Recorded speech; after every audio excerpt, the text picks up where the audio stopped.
ओम श्री गणेशाय नमः। स्वागत है आप सभी का हमारे चैनल पर। आज के इस वीडियो में हम बात करेंगे गणेश उत्सव के बारे में। गणेश चतुर्थी कब प्रारंभ होगी, कब समाप्त होगी, स्थापना का शुभ मुहूर्त क्या होगा, राहु काल का समय क्या होगा, सभी के बारे में आज के इस वीडियो में हम बात करने वाले हैं। साथ ही गणेश स्थापना के समय हमें किन बातों का ध्यान रखना चाहिए ये भी हम जानेंगे। तो वीडियो महत्वपूर्ण है, पूरा देखिए। और अगर वीडियो आपको उपयोगी लगे तो लाइक करके शेयर भी कर दीजिए। साथ ही साथ इसी प्रकार की जानकारियां प्राप्त करने के लिए और सभी प्रकार की व्रत कथाएं सुनने के लिए चैनल को सब्सक्राइब भी अवश्य कर लीजिए और बेल आइकन पर क्लिक करना बिल्कुल मत भूलिए। तो चलिए अब हम शुरू करते हैं आज का वीडियो। देखिए, भाद्रपद मास के शुक्ल पक्ष की चतुर्थी को गणेश जी का जन्म उत्सव मनाया जाता है और इसी दिन से ये उत्सव प्रारंभ होकर अनंत चतुर्दशी तक चलता है। अर्थात 10 दिन पूरा इस त्योहार को मनाया जाता है। 10 दिन बड़ी धूमधाम से गणेश जी की पूजा की जाती है, सेवा की जाती है, मूर्तियों की स्थापना की जाती है और अंत में विसर्जन किया जाता है। अब मूर्ति की स्थापना करते समय हमें किन किन बातों का ध्यान रखना चाहिए, देखिए। जब भी आप अपने घर पर गणेश जी की प्रतिमा लाएं और स्थापित करें तो सबसे पहले तो आपको प्रतिमा लाते समय ही आपको एक चीज का विशेष ध्यान रखना है।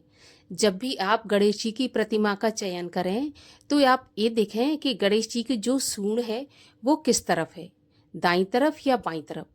आपको हमेशा दाईं तरफ जो सूंड झुकी हुई होती है वही प्रतिमा खरीदनी चाहिए।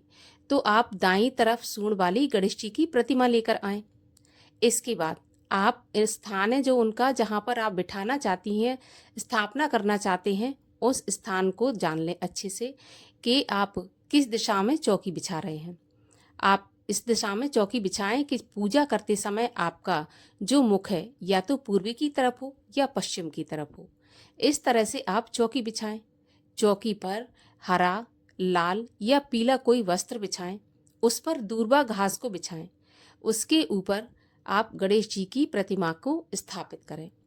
गणेश जी की प्रिय चीजें जैसे कि दूर्वा, मोदक, जनेऊ, सिंदूर और जो भी प्रिय चीजें हैं गणेश जी को अर्पित करें।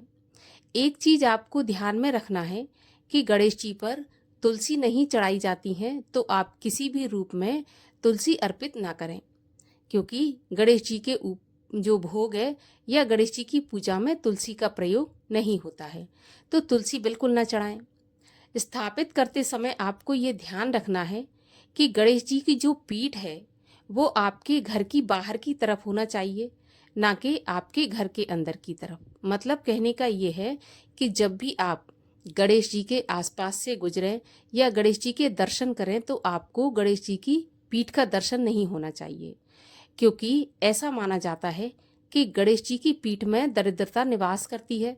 इसीलिए गणेश जी की पीठ के दर्शन कभी नहीं करना चाहिए। तो इस बात का भी आपको विशेष ध्यान रखना है।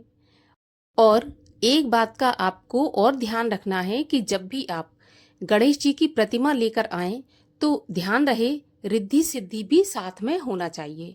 बिना रिद्धि सिद्धि की प्रतिमा आपको नहीं लेना चाहिए। लेकिन अगर आप ले चुके हैं रिद्धि सिद्धि के बिना तो फिर आपको आसपास, गणेश जी के आसपास 2 सुपारी रखकर उन्हें रिद्धि सिद्धि का रूप दे देना चाहिए, क्योंकि बगैर रिद्धि सिद्धि के गणेश जी की प्रतिमा अधूरी मानी जाती है। तो आप रिद्धि सिद्धि के सहित ही गणेश जी की प्रतिमा को घर पर लेकर आए। इसके बाद आप विधि विधान से पूजा करें। अगर आप चाहें तो रोज पंडित बुलवाकर भी कर सकते हैं।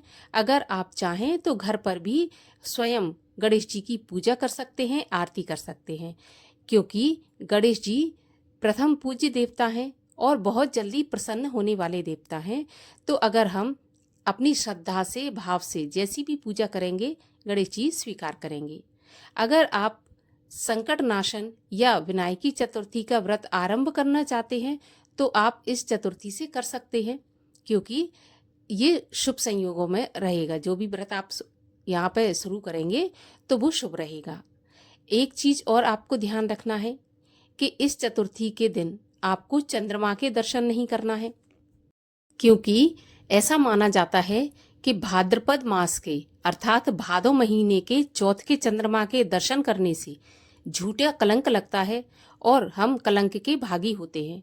तो इस दिन के चंद्रमा को बिल्कुल भी नहीं देखना चाहिए और इस दिन के चंद्रमा के दर्शन करने से कलंक के भागी होते हैं। परंतु अगर किसी भी वजह से चंद्रमा दिख जाता है तो आपको चंद्रमा का जो दोष है मिटाने वाली कथा भी सुननी चाहिए। हमारे चैनल पर अपलोड पहले से हो चुकी है, आप जाकर उस कथा को सुन सकते हैं। अगर उस कथा को सुनते हैं तो चंद्रमा के दर्शन अगर हो भी जाएं तो उस दोष का शमन हो जाता है, वो दोष मिट जाता है। तो इस प्रकार से गणेश चतुर्थी के दिन ध्यान रखना चाहिए इन चीज़ों का। और चलिए अब जानते हैं कि चतुर्थी तिथि कब आरंभ होगी, कब समाप्त होगी, स्थापना का मुहूर्त क्या रहेगा, राहु काल का समय क्या होगा।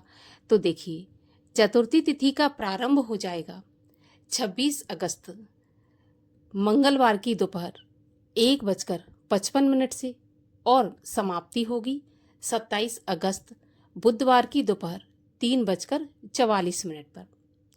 तो गणेश चतुर्थी का त्योहार 27 अगस्त बुधवार के दिन मनाया जाएगा।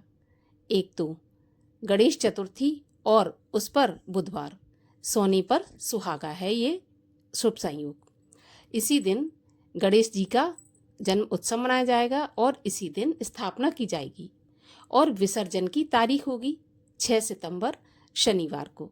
इस दिन अनंत चतुर्दशी होगी। इस दिन गणेश प्रतिमाओं का विसर्जन होगा। स्थापना का शुभ मुहूर्त होगा 27 अगस्त बुधवार की सुबह 11:06 से दोपहर 1:40 पर और चंद्र दर्शन का समय होगा सुबह 9:28 से रात्रि 8:27 तक।